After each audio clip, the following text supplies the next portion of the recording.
Hi there, welcome to your online dog training class. Let's get started.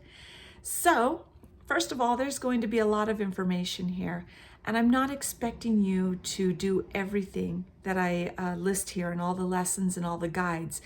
If it's a little overwhelming, just pick one game and focus on that one game and build it and make it strong. On the other hand, if you and your dog enjoy all the games, play them and submit video or questions about all the games, and I'll help you through everything. But if you're not sure which game is the best one to be working on, then submit video or ask questions about all of them, and very quickly we're going to figure out which one will work best for your dog. And really, it's not myself or you that's picking the game, it's your dog. You want to pick the game your dog loves the most. That's important because if your dog is highly motivated for the game, you're going to have high motivation when it comes time to put obedience into the game. So this game is based in cooperation between you and your dog. We're not forcing the dog to let go of the tug or drop the ball. We are showing our dog that it's in their best interest to do these things. And if they do, the game goes on. And we're trying to build a bond. We're trying to make it a positive experience for our dogs.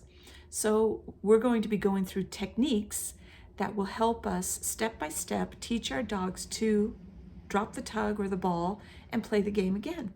And maybe not run away with the ball when you're trying to play fetch. If you're struggling, don't give up. Show me some video of a point where you're struggling, or ask me questions about a place in the game where you're struggling, and let's work through it together. I can help you break it down into smaller steps. There are also many ways to do one thing, to train one behavior. So don't think that this one way that I showed you is the only way. There's a lot of ways for us to get to the point we need to be at with our dogs. This is relatively new in pet dog training. It's so commonplace in sport training, particularly in bite sports, where the dog bites the bad guy and then the handler calls the dog off. It's very common in sports. But for pet dog people, it's a new thing. But I think it's a game changer for pet dog training. I really do, especially when you have a dog who just doesn't fit the classroom environment or isn't really driven by food but loves to play with toys. So the basic format, we're going to be teaching a game of fetch with a ball or a tug toy or a stuffed toy or a frisbee. There's also a game of tug. So among those games, you're going to pick probably one or two that you're going to be developing. And, like I said earlier, you may want to develop all of them. Just depends on your comfort level and what your dog likes. So you develop this game, you make it a really strong game and a safe game, and then you will begin to insert little pieces of obedience into the game. And you're going to start off with really simple little things, and you're going to build on those until you have more complex obedience happening. And you don't even have to ever do obedience if you don't want to. You can just build strong, safe games that you can use for exercise for your dog. I encourage you, though, to do a little bit of obedience, even if you don't really need it, because that helps also provide a mental challenge, which is really important. And I'll talk about that in a moment. So what is a safe game? A game where you don't get bit when you're playing tug, a game where you are warming your dog up so they don't pull muscles, where you're learning to select a safe environment for your dog.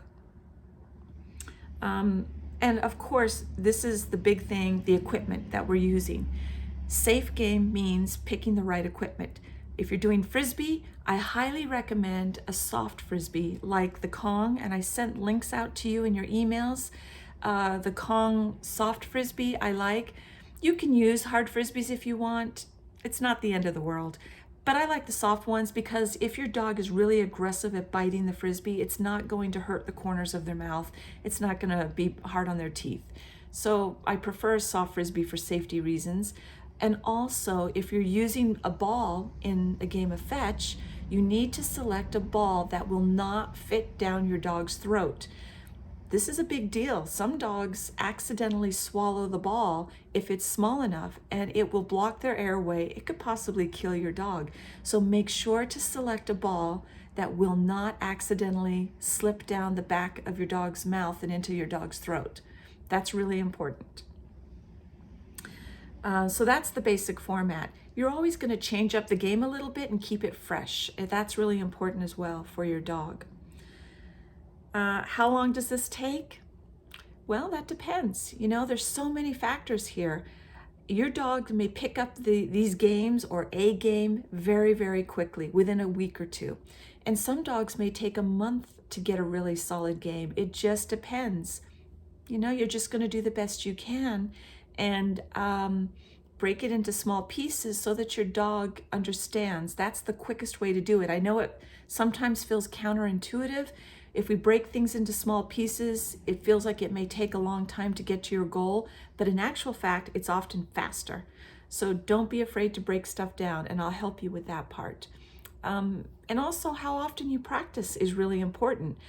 I do this with my dogs usually twice a day, every day, most days. Maybe once a week I might not, but typically twice a day, every day. And they pick it up really fast, and we're doing obedience, and you know, years of practice with my German Shepherd is what you see in the foundation video on our website. But you don't have to do it twice a day, every day. You can do it once a day. You can do it 2 to 3 times a week. It's really about exercise and mental and physical stimulation and exercise for your dog.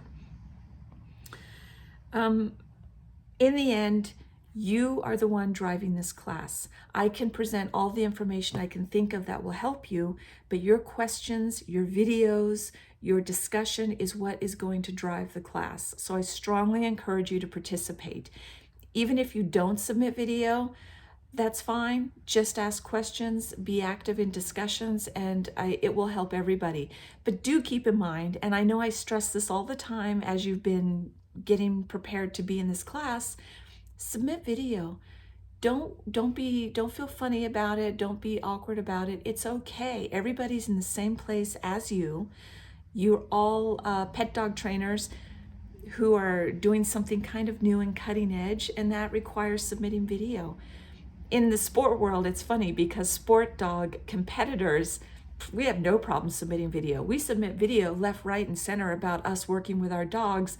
We just don't have a problem with that because we're in sports and we really want to push hard and advance. You know, we have a lot of motivation behind it. As a pet dog person, your motivation is just enjoying your dog, building a bond, getting exercise, and of course, teaching some obedience. So, you know, just do a little bit of video here and there if you're feeling comfortable with it, and know that you're in a safe place that everybody is learning, okay?